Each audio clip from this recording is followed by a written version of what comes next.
विशेष दिन पर आप सभी बिना कुर्सी के भी कई बैठे हैं।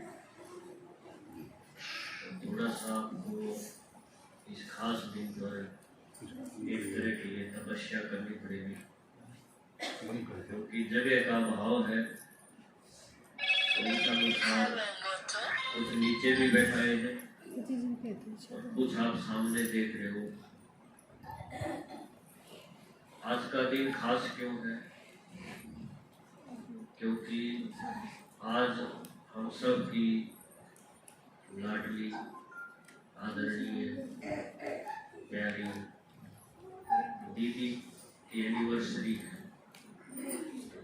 जो नए हैं, जिन्होंने पहले इस ज्ञान को नहीं समझा है, उनको तो वंडर लगेगा, क्योंकि वो तो शादी नहीं की, कुंवारी है। फिर उनकी एनिवर्सरी है ना, अजीब सी बात।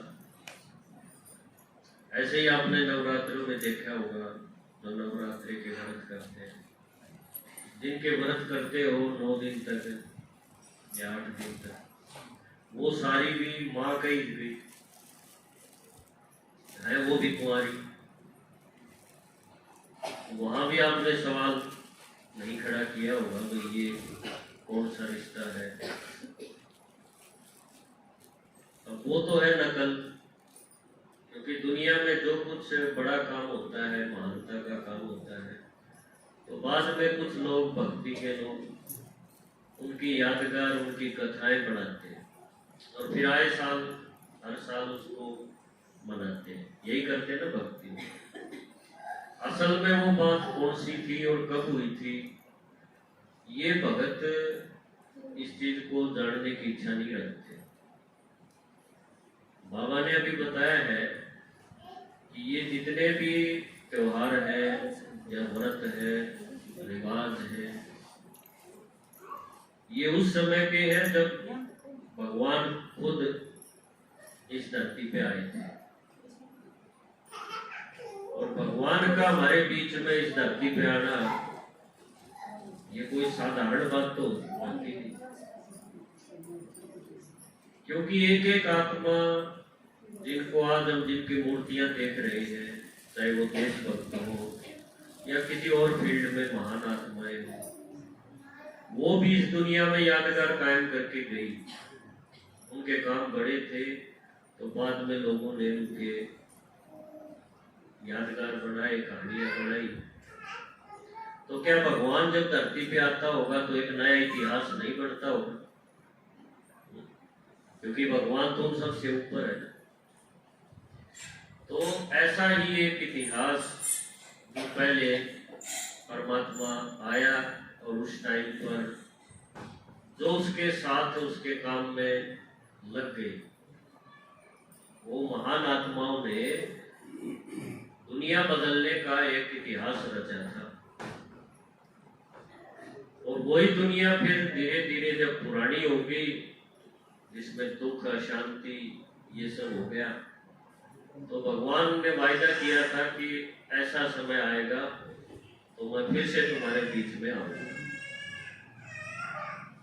और वो समय अभी हम देख रहे हैं, वो अभी समय चल रहा है। तो जिसको कहेंगे धर्म गिलानी का समय, पाप का घड़ा भर गया, कयामत का समय, बुराई का समय, काली रात का समय। तो ऐसे समय पर फिर से भगवान अपने बच्चों के पास, यानी हम आत्माओं के पास आ चुके हैं। और आकर के उन्होंने दुनिया बदलने का, दुनिया को परिवर्तन करने का, इस पतित भ्रष्टाचारी दुनिया को बदलने का काम उन्होंने शुरू किया। शुरू तो हो गया था 1936 में ही, अभी तो वो समाप्ति की ओर है। तो आज का ये दिन खास उन आत्माओं के नाम पर है, जिन्होंने अपना निजी कामकाज, परिवार, संसार, उसको एक साइड कर दिया और ये अपने आप से संकल्प कर लिया कि मेरा जीवन तो मैं भगवान के काम में लगाऊंगी, ये साधारण रीति से मुझे इसको खत्म नहीं करना है। तो इसको कहेंगे हम शिव भगवान के साथ सारे संबंध, और खासकर उनको साधन के रूप में स्वीकार करना, क्योंकि साधन का और ये रिश्ता जो है ये समर्पण का है। पूरा समर्पण हो तभी ये रिश्ते में मिठास रहती। तो हमारे बीच में थोड़े ही समय में दीदी जी होंगे।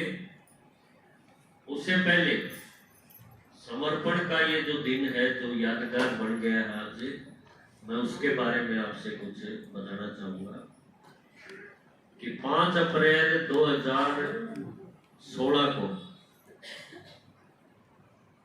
दीदी ने औपचारिक रूप से, औपचारिक माना कि समर्पित तो वो पहले से ही है, छोटे बचपन से ही है, लेकिन एक रिवाज के तौर पर उन्होंने अपना जीवन शिव भगवान को अर्पित किया। अब इसका मतलब क्या है कि शिव भगवान जो काम चाहता है, वो तो साधन हो गए ना, तो अपनी सजनी से वो जो चाहता है उसने वही करना है। अब भगवान का काम कैसा है? परमात्मा ने बताया है कि इस देह और देह की दुनिया से तुम्हें ऊपर उठना है और वो काम करने हैं जो पूरे जग के कल्याण के लिए, 2-4 के कल्याण के लिए नहीं, एक परिवार के लिए नहीं, एक समाज, एक जाति, एक धर्म के लिए नहीं। वो काम जो भगवान चाहता है कि इस दुनिया के सभी प्राणियों के लिए, प्रकृति के लिए और हम मनुष्य आत्माओं के लिए, सबके लिए जो जरूरी है सिर्फ वही करने हैं।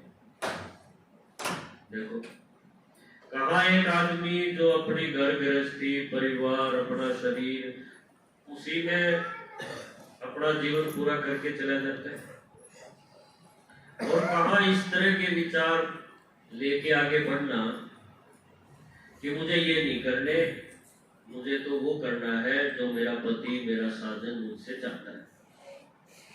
तो ये संकल्प दीदी ने उस दिन लिया और इसके साक्षी बने आप सब में से भी बहुत होंगे। उस दिन ये घटना, ये उत्सव ये हुआ था कैथल में 5 अप्रैल 2016 में।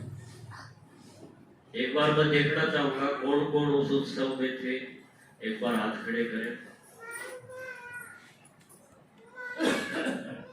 चलो भाई, आप लकी हो जो शिव और पार्वती का ये जब विवाह हुआ तो आप उस टाइम पर हाजिर थे, उनको बधाई देने वाले, और आज भी आप उनको मुबारक देने के लिए आए हो। तो इस बात की खुशी के लिए एक बार ताली बजाओ।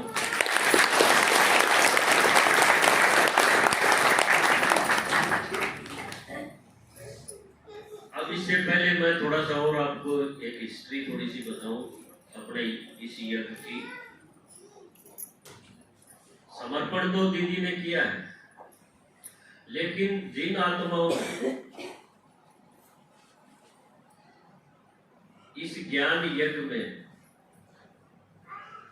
दीदी से भी पहले अपने को स्वाहा कर दिया, उनका बहुत बड़ा रोल है। क्योंकि आप देखते होंगे कन्या का जब ब्याह करते हैं हम, तो उसमें एक कन्यादान की एक रिवाज है, और कन्यादान लगभग हर कोई, चाहे किसी भी जाति की हो लड़की, किसी परिवार की हो, जरूर दे के आता है, क्योंकि इसके अंदर सहयोगी बनने को बड़ा पुण्य समझा जाता है। असल बात यहां से शुरू होती है। कन्या को दान देना माना कन्या को इस परमात्मा के कार्य में दे देना। अब देखो, कन्या भी ऐसी होनी चाहिए फिर, और उसको देने वाले भी क्योंकि जो भी इनको देगा वो समाज ये नई चीजों को जल्दी से स्वीकार नहीं करता, बड़े विरोध होते हैं। तो जिन्होंने इस कन्या को, हमारी दीदी को इस लेवल तक पहले तो तैयार किया, यानी पालना की, अब देखो दीदी की कितनी विशेषताएं आप सभी ने देखी हैं। वो सारी एक दिन में तो नहीं आई। उनको रचने वाला, उनकी फिर पालना करने वाला, जो उनके माँ बाप, लौकिक माँ बाप जिसको कहेंगे, उनका बड़ा योगदान है। और उन्होंने कितने सालों तक उनकी पालना की, तब जाके आज ये फ्रूट नजर आ रहे हैं।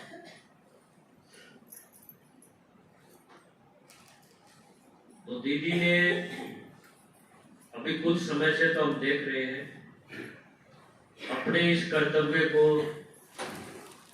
बहुत ही मेहनत से, बड़ी लगन से इस कावड़ को उठा रखा है। जहां से भी कोई निमंत्रण आए सेवा का, कभी दीदी ये नहीं बोलती कि मुझे ये काम है, वो काम है, जरूर उसकी तरफ आगे बढ़ती है।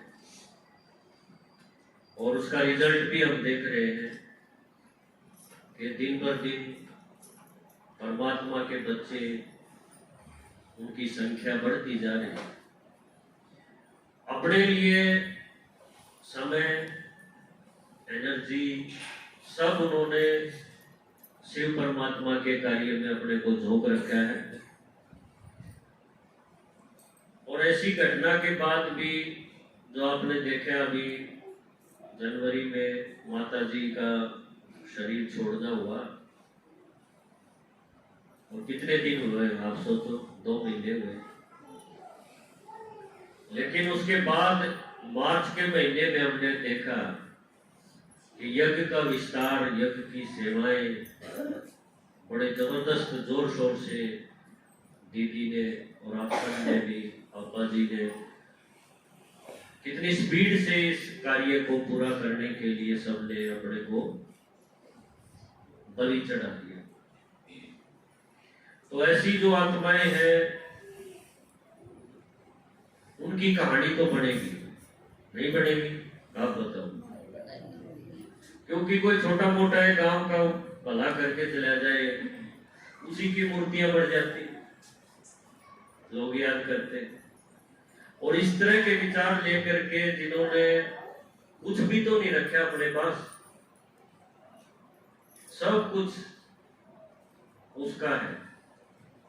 भक्ति में बोलते तो आए सब कुछ तेरा है, पर तेरा करने वाले बहुत कम मिले, केवल गीत गाते रहे। यहाँ तो तेरा करने वाले सामने हैं, उनको फुर्सत नहीं, अपने पैसे गिनने की फुर्सत नहीं। मुझे तो बड़ा अजीब सा लगता है कई बार, क्योंकि दुनिया में लोग पैसे के लिए कितना भाग रहे हैं, उनका पेट भर नहीं रहा है, कितना भी जमा कर लिया तो भी ये भी बड़ी लंबी लिस्ट है। यहाँ मैंने खास बात क्या देखी, खासकर इस परिवार में ही, क्योंकि पूरा परिवार समर्पित है। ये तो दीदी का दिन आज हम बना रहे हैं, लेकिन वैसे देखा जाए तो पूरा परिवार इस यज्ञ के लिए ही है। इतनी हिसाब किताब की फुर्सत नहीं कि हमारा खर्चा और हमारा जमा, ये चीज हम सोच ले। नहीं तो आदमी देखो रोज इनके पीछे समय लगा रहे, इसके लिए लड़ाई झगड़े मुकदमे भी करता है। यहाँ इतनी फुर्सत नहीं, इसलिए सिर्फ सेवा के लिए। अगर कई बार मैं ऐसा सुझाव भी देता हूँ ना कि ऐसा करना, ये करना पैसे के बारे में, तो अच्छा नहीं लगता उनको, बोलते टाइम वेस्ट करवा रहे हो। सोचो आज की दुनिया, ऐसी आत्माएं कहीं देखी होगी आपने? क्योंकि एक तरफ तो मारा मारी, कोई किसी भी तरीके से पाप पुण्य एक तरफ करके दूसरे का हक छीन के भी जमा करने की ऐसी मनसा है लोगों की। लेकिन यहाँ जो है सेवा, सेवा में लगा दो, इसको भी सेवा में लगा दो, बड़ा वंडर लगता है। तो मैं सोचता हूँ ऐसों की कहानी तो बननी चाहिए, और बड़ी खुशी होती है कि भगवान ने मुझे भी इस टीम में थोड़ा सा शामिल किया है। तो आज का ये दिन आप सभी आए हो दीदी को मुबारक देने। आज शिव बाबा और हमारी दीदी दोनों, जिसको कहेंगे पार्वती, है ना। पार्वती और कौन है जिसकी आप कहानी सुनते थे? तो पार्वती अभी भगवान ने जिनको अपना बना लिया, जिन्होंने भगवान को अपना बना लिया, वो सारी आत्माएं हैं पार्वती। अब उनसे लोग कहानियां सुन के वरदान मांगते। तो आज आप सबके लिए भी ये वरदानी भाव बढ़ने का दिन है, और बड़ा ही अच्छा अवसर है। आज अपने आप से भी आप कुछ संकल्प करेंगे, क्योंकि समर्पण तो आपका भी है, किसी का ज्यादा है किसी का कम है, लेकिन आगे आने वाले समय में ये समर्पण आपका और आगे बढ़ना है। क्योंकि ड्रामा, ये नाटक ऐसा बना हुआ है कि हालात बनेंगे, जिस चीज को आप नहीं छोड़ पा रहे तो ड्रामा ऐसी सिचुएशंस, परिस्थितियां ऐसी लेके आएगा कि आपको लगेगा कि भगवान जो कह रहे हैं वही करना ठीक है ना। ये ढीले संकल्प हमेशा नहीं रहने वाले हैं, और आज से इसकी शुरुआत हो जाए तो कितना अच्छा है।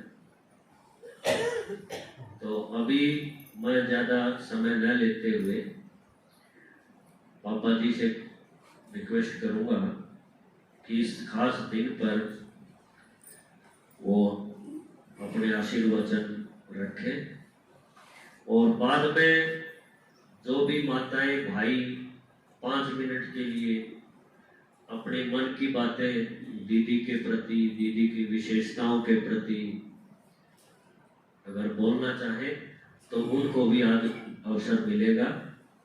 तो आप सभी जो भी तैयार है तो केवल 5 मिनट दी जाएंगी, ज्यादा समय कोई न ले, ये विशेष ध्यान रखें, ठीक है। ओम शांति।